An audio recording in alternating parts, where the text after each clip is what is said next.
ఈనాడు రామోజీరావు జీవితం ఓ గొప్ప స్ఫూర్తి పుస్తకం. సామాన్యుడు అసామాన్యంగా ఎదగొచ్చని నిరూపించిన గొప్ప వ్యక్తి. యుక్త వయసులో ఆయనకు సామాజిక బాధ్యత అపారంగా ఉండేది. రామోజీరావు అసలు పేరు చెరుకూరి రామయ్య. కృష్ణా జిల్లా పెదపారపుడి గ్రామంలో పుట్టారాయన. తండ్రి వెంకట సుబ్బారావు, తల్లి సుబ్బమ్మలకు లేకలేక కలిగిన సంతానం. వీరిది వ్యవసాయ కుటుంబం. ఇద్దరు అక్కల తర్వాత రామోజీరావు 8 ఏళ్లకు గాను నవంబర్ 16, 1936లో పుట్టారు. అందుకే ఆయన్ను గారాబంగా పెంచుకున్నారు. స్కూల్లో తనకు తానుగా రామోజీరావు అని పేరు పెట్టుకున్నారు. తల్లిదండ్రులు కూడా కాదనలేదు. మొదటిసారి 8వ తరగతి చదివేందుకు గుడివాడ వచ్చారాయన. 1951లో హై స్కూల్ చదువు పూర్తి చేశారు. ఆ తర్వాత +2తో పాటు BSc కూడా గుడివాడలోనే చదువుకున్నారు. అయితే కళల మీద మంచి ఆసక్తి ఉండేది. బొమ్మలు బాగా వేసేవారు. డిజైన్స్ లో క్రియేటివిటీ చూపించేవారు. దీంతో విజయవాడలో మొదట ఒక ఉద్యోగానికి ప్రయత్నం చేయగా పిలుపు కూడా రాలేదు. దీంతో ఏం చేయాలా అని కొన్నాళ్ల పాటు ఆలోచించారు రామోజీరావు. ఆ తర్వాత ఢిల్లీ వెళ్లి ఒక మార్కెటింగ్ ఏజెన్సీలో ఆర్టిస్ట్ గా పనిచేశారు. కొన్నాళ్ల పాటు పనిచేసిన తర్వాత రామోజీరావుకు తల్లిదండ్రులు రమణమ్మతో పెళ్లి కుదిర్చారు. అయితే ఆమె పేరును రమాదేవిగా మార్చుకున్నారు. ఇద్దరు అనుకోకుండా పేర్లు మార్చుకుని రామోజీరావు రమాదేవులు దంపతులయ్యారు. ఇక అప్పటికి ఢిల్లీలోనే ఉద్యోగం చేస్తున్నారు రామోజీరావు. ఇక ఈ దంపతులకు పెద్ద కుమారుడు కిరణ్ పుట్టారు. ఆ సమయంలో అక్కడ సంపాదన సరిపోలేదు. భవిష్యత్తుపై ఆయన ఆలోచనలు మొదలయ్యాయి. ఢిల్లీలో వ్యాపారాలను చాలా ఆసక్తిగా గమనించారు.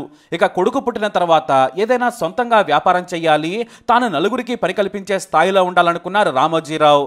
దీంతో ఢిల్లీ నుంచి తిరిగి వచ్చేశారు. ఆ తర్వాత కొన్నాళ్ల పాటు ఇంటి దగ్గర ఉన్న ఆయన వ్యాపారం చేయాలి అనుకున్నారు. అయితే మహిళలు మాత్రమే చేసే చిట్టీల వ్యాపారాన్ని భారీగా చేయాలనుకున్నారు. ఆ ఆలోచన నుంచి పుట్టిందే మార్గదర్శి chit funds. Ramoji Rao chit fund చాలా జాగ్రత్తగా భయంతో నిర్వహించేవారు. ఎవరైనా సరే డబ్బు ఇచ్చారంటే దాన్ని తనకంటే కూడా వేరే వారి కష్టమని నమ్మి జాగ్రత్తగా పద్దులు రాసి సమయానికి ఇచ్చేవారు. అలా ఆయన మార్గదర్శి చిట్ ఫండ్ ను 10 మందితో మొదలుపెట్టి వేలాది మందికి విస్తరించారు. అది తర్వాత దాదాపుగా 60,000 మంది ఖాతాదారులకు చేరి సక్సెస్ అయింది. అయితే స్వతహాగా రైతు బిడ్డ, రైతులకు ఆధునిక వ్యవసాయం పరిచయం చేయాలనుకున్నారు ఆయన. ఆ ఆలోచనల నుంచి పుట్టిందే అన్నదాత మాసపత్రిక. ప్రముఖ వ్యవసాయ అధికారుల సూచనల నుంచి యూనివర్సిటీ పరిశోధకులు విజయవంతమైన రైతుల కథనాలతో రూపొందిన అన్నదాత కూడా సూపర్ హిట్ అయింది. అప్పుడే ప్రింటింగ్ ప్రెస్ తన చేతిలో ఉంది.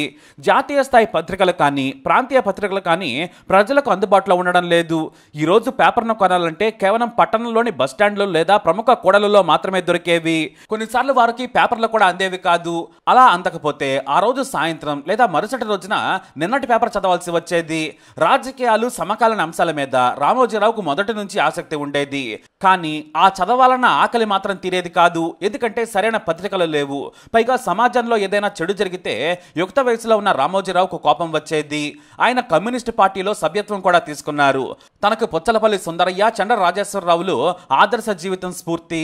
వారి మాటలు, స్పీచ్లు, రచనలు ఆయనకు ఎంతో ఉత్సాహాన్ని కలిగించేవి. అలా మనమెందుకు పత్రిక పెట్టకూడదు? సామాన్యుడికి మనమే ఎందుకు వాయిస్ కాకూడదు? అవినీతి పరులు, నిర్లక్ష్యంగా పనిచేసే అధికారులను ఎందుకు పనిచేసేలా కర్తవ్య బోధన చేయకూడదనుకున్నారు. అలా పేపర్ చదవాలనుకున్న కోరిక తీరకపోగా సామాన్యుడికి సరైన దినపత్రిక లేదనే కోరికతో ఈనాడును స్థాపించారు రామోజీరావు. 1974 ఆగస్టు 10న ఈనాడుని విశాఖపట్నంలో స్థాపించారు. కానీ పత్రిక అంటే ఇవాల్టి వార్తలను రేపు చదవడం కాదు. సూర్యోదయానికి ముందే పత్రిక చదివి తమ పనులు తాము చేసుకునేలా ఉండాలనేది ఆయన సంకల్పం. అలా చిన్న ప్రెస్తో ఈనాడును స్థాపించారు రామోజీరావు. అంతేకాదు ఉదయం 5 గంటలకే సైకిల్ మీద పేపర్ను ప్రతి ఇంటి గేటు ముందు వేసి రావాలని, పేపర్ సభ్యత్వం తీసుకున్న వారికి సూర్యుడి రాకముందే వారి చేతిలో ఉండాలని పని మొదలు పెట్టించారు. ఆ వెంటనే తాను కూడా ఉదయమే సైకిల్ మీద తిరిగేవారు. ఎందుకంటే పేపర్ ఎక్కడ వేస్తున్నారు, ఎలా వేయాలి అనే దానిపై తాను సైతం తిరిగి దినపత్రికను సప్లై చేశారు ఆయన. మెల్లిగా పేపర్ చదివే వారి సంఖ్య పెరుగుతూ వచ్చింది. ఒకప్పుడు కేవలం డబ్బున్న వారు మాత్రమే చదివేవారు. ఆ తర్వాత సామాన్యులకు కూడా దినపత్రిక చదవాలన్న కుతూహలం పెంచేలా వార్తలను రాసేవారు ఆయన. ప్రభుత్వ విధానాలను, అవినీతి పరులను చీల్చి చెండాడుతూ జర్నలిజం పవర్ను ప్రజలకు మొదటిసారి చూపించింది ఈనాడు. దీంతో ప్రతి హోటల్లో ఈనాడు దర్శనమిచ్చేది. ఈనాడు పేపర్ వేసుకుని హోటల్ నడిపిన వారు కూడా ఎంతో మంది సక్సెస్ అయ్యారు. పలానా హోటల్లో ఈ పేపర్ ఉంటుంది అని వెళ్లి మరి అక్కడే తిని అక్కడే చదివేవారు. అలా విశాఖ నుంచి హైదరాబాద్ వరకు ఈనాడు విస్తరించింది. మార్గదర్శితో మొదలైన చిట్ ఫండ్ వ్యాపారం కంటే 1000 రెట్ల అభివృద్ధితో ఈనాడు ముందుకు సాగింది. అలా ఈనాడు సామాన్యుడి వాయిస్గా మారింది. ఎన్ని పేపర్లు చదివినా ఈనాడు చదవకుంటే ఏదో వెళితి ఉంటుందనేలా సామాన్య రీడర్కు ఆయన కిక్కిచ్చారు. మెల్లిగా స్పెషల్ పేజీలను పరిచయం చేశారు. మహిళలకు వసుంధర, సినిమా పేజ్, చివర్లో స్పోర్ట్స్ పేజీని పరిచయం చేశారు ఆయన. వసుంధర పేజీ పరిచయం తర్వాత తర్వాత రెట్టింపు సంఖ్యలో ఈనాడు సెల్స్ పెరగటం ఆ రోజుల్లో సంచలనం. అలాగే ఈనాడు పేపర్ కాంగ్రెస్ పార్టీ పాలిట సింహ స్వప్నంలా నిలిచింది. ఇక ఆ తర్వాత ఎన్టీఆర్ ప్రభంజనం మొదలు కావడానికి ఈనాడు కూడా ఓ కారణం. ప్రతిపక్షం లేకుండా యథేచ్ఛగా సాగుతున్న కాంగ్రెస్ పాలనకు ఎన్టీఆర్ కు తోడు ఈనాడు కూడా తోడైంది. ప్రజలను కాంగ్రెస్ ఎలా మోసం చేస్తుందో రోజు వచ్చే వార్తలతో ఎన్టీఆర్ ను గెలిపించారు ప్రజలు. అలా నాటి నుంచి ఈనాడు కీర్తి దేశమంతా పాకింది. దేశంలోనే అత్యధిక సర్క్యులేషన్ గల పత్రికగా కూడా కొన్నాళ్ల పాటు రికార్డు క్రియేట్ చేసింది ఈనాడు. ఆ తర్వాత సినిమా ప్రియుల కోసం సితారా, సాహితీ ప్రియుల కోసం చతుర, విపులను కూడా ప్రవేశపెట్టి మీడియా రంగంలోకి దూసుకుపోయారు. అయితే ఇంగ్లీష్ లో కూడా ఇదే రేంజ్ లో జాతీయ స్థాయిలో సంచలనం సృష్టించాలనుకున్నారు రామోజీరావు. అలా న్యూస్ టుడే స్థాపించారు. కానీ అది క్లిక్ కాలేదు. ఇంగ్లీష్ చదివేవారు తక్కువగా ఉండడంతో పాటు జాతీయ పత్రికలతో పోటీ పడలేకపోయారు. దీంతో దానిని మూసేశారు ఆయన. ఇంకా చెప్పాలంటే మొదటిసారి ఏదైనా పని మొదలు పెడితే ఫెయిల్ కావడం రామోజీరావుకు చరిత్రలోనే లేదు. మొదటిసారి న్యూస్ టుడేని మూసేశారు. కానీ ఆ సమయంలోనే ప్రియా ఫుడ్స్ ను స్థాపించి తెలుగు వారి రుచులను బయట రాష్ట్రాల వారికి కూడా రుచి చూపించిన ఘనత రామోజీరావుదే. వందల రకాల పచ్చళ్ళ నుంచి స్నాక్స్ వరకు తయారు చేశారు. ఆ తర్వాత ప్రియా పచ్చళ్లకు డిమాండ్ పెరగడంతో ఏకంగా విదేశాలకు కూడా ఎగుమతి చేసి మరో రికార్డ్ క్రియేట్ చేశారు. ఎందుకంటే గతంలోనే రామోజీరావుకు ఈ పచ్చళ్ళపై ఓ అనుభవం ఉంది. కానీ టైం కోసం వేచి చూశారు. దానికి ప్రియా అని పేరు పెట్టారు. ఈ ప్రియా ఫుడ్స్ కు జాతీయ స్థాయిలో నాడు ఎన్నో అవార్డులు దక్కాయి. స్వచ్ఛమైన క్వాలిటీతో ఉన్న పచ్చళ్లను దేశవ్యాప్తంగా ఉన్న ఎంతో మంది తెలుగు రుచుల ప్రియులు ఆదరించారు. అలా ప్రియా కూడా సక్సెస్ అయింది. ఇక ఆ తర్వాత దూరదర్శన్ మాత్రమే ఉన్న తెలుగు వారికి ఈటీవీని పరిచయం చేశారు రామోజీరావు. అప్పటికే జెమిని టీవీ కూడా ఎంటర్ అయింది. మొదట 18 గంటల ప్రసారాల నుంచి 24 గంటల ప్రసారాలతో ఈటీవీ సంచలనం సృష్టించింది. సినిమాలు కావాలంటే వారానికి ఓసారి దూరదర్శన్లో చూసేవారికి ఎంటర్టైన్మెంట్ కరువు తీర్చింది ఈనాడు. ఆ తర్వాత దేశవ్యాప్తంగా ఈనాడు నెట్వర్క్ను విస్తరించారు. ఇక ఈనాడుతో పాటుగా సినిమాలు కూడా నిర్మించారు రామోజీరావు. సామాజిక అంశాలతో సినిమాలు తీసేందుకు ఆయన ఆసక్తి చూపించేవారు. అసభ్యం లేకుండా అందరూ చూసేలా సినిమా కథలు ఉండాలనేది రామోజీరావు తపన. అలానే శ్రీవారికి ప్రేమలేఖ నుంచి ప్రతిఘటన, మౌనరాగం, అమ్మ, పీపుల్స్ ఎన్కౌంటర్ లాంటి సినిమాలను ఫిల్మ్స్ పేరుతో నిర్మించారు. ఇక ఆ తర్వాత మయూరి డిస్ట్రిబ్యూటర్స్ పేరుతో సినిమాల పంపిణీ కూడా చేశారు ఆయన. ఇక దేశంలోనే అతిపెద్ద ఫిల్మ్ సిటీని నిర్మించారు రామోజీరావు. హిందీ సినిమాల నుంచి దేశంలోని ఏ భారీ బడ్జెట్ మూవీ తెరకెక్కాలన్నా కూడా హైదరాబాద్ వచ్చేలా దర్శక నిర్మాతలు హీరోలను ఆకర్షించి హైదరాబాద్ ను మూవీ హబ్ గా తీర్చిదిద్దారు.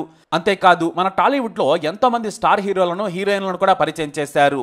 ఉదయ్ కిరణ్, తరుణ్, యంగ్ టైగర్ ఎన్టీఆర్, ఇలా చెప్పుకుంటూ పోతే చాలా మందే ఉన్నారు. ఇక హీరోయిన్ శ్రేయ ఫస్ట్ మూవీ ఇష్టం, ఈ సినిమా కూడా రామోజీరావుదే. అయితే జీవితం సక్సెస్ఫుల్ గా సాగుతున్న తరుణంలో తన చిన్న కొడుకు సుమన్ క్యాన్సర్ తో చనిపోవటం ఆయన కొంగదీసింది. ఇక అంతకు ముందే సుమన్ వల్ల రామోజీరావు మానసికంగా దెబ్బతిన్నారు. సీరియల్ యాక్టర్ ప్రభాకర్ తో కలిసి సుమన్ రామోజీరావుకు ఎదురు తిరిగారు. అయితే రామోజీరావు ఆ విషయాన్ని చాకచక్యంగా పరిష్కరించారు. ఆ తర్వాత సుమన్ మరణించారు. ఇక సుమన్ మరణించాక మార్గదర్శిలో అక్రమాలు జరిగాయని నాటి వైఎస్ హయాంలో ఎంపీ ఉండవల్లి అరుణ్ కుమార్ కోర్టులో కేసులు వేశారు. దీంతో ఆర్థిక ఇబ్బందులు మొదలయ్యాయి. 10,000 ఎకరాల ఉన్న ఫిల్మ్ సిటీని మెయింటైన్ చేయడం అంత సులువు కాదు. దానికి నష్టాలు వచ్చాయి. డాల్ఫిన్ హోటల్స్ కూడా పెద్దగా సక్సెస్ కాలేదు. మార్గదర్శి చిట్ ఫండ్స్ డబ్బులను చట్టానికి విరుద్ధంగా ఫిల్మ్ సిటీకి ఇతరత్ర వ్యాపారాలకు మళ్లిస్తున్నారనే ఆరోపణలు ఎదుర్కొన్నారు. దీంతో ఏకంగా దేశవ్యాప్తంగా ఉన్న ఈటీవీ నెట్వర్క్స్ ఛానల్స్ ను ముఖేష్ అంబానీకి అమ్మేశారు రామోజీరావు. ఆ తర్వాత విపులా చతుర పత్రికలను కూడా క్లోజ్ చేసేశారు. అన్నదాత కూడా ఆ కోవలోకి వెళ్లిపోయింది. అయితే ఈనాడు ప్రియా పచ్చళ్లు విజయవంతంగా నడుస్తున్నాయి. ఫిల్మ్ సిటీ కూడా నష్టాలను వీడింది. అంతేకాదు ఈటీవీ లైఫ్, అభిరుచి, సినిమా, బాలభారత్ లాంటి ఛానల్స్ ను ఈటీవీ భారత్ ను మళ్లీ ప్రారంభించారు. అయితే ఏపీలో వైఎస్ జగన్ సీఎం అయిన తర్వాత రామోజీరావు ఇబ్బందులను ఎదుర్కొన్నారు. తన సర్కారును తక్కువ చేసి ప్రజల్లో చులకన చేసేలా ఈనాడు తప్పుడు వార్తలు రాస్తుందని జగన్ కక్ష కట్టేశారు.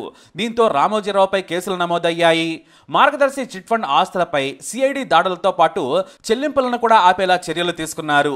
ఇక వృద్ధాప్యంలో ఉన్న రామోజీరావుకు ఆరోగ్యం బాగలేకపోయినా కూడా అధికారులు ప్రశ్నించడం, ఆ వీడియోను బయటకు రిలీజ్ చేయడం సంచలనం సృష్టించింది.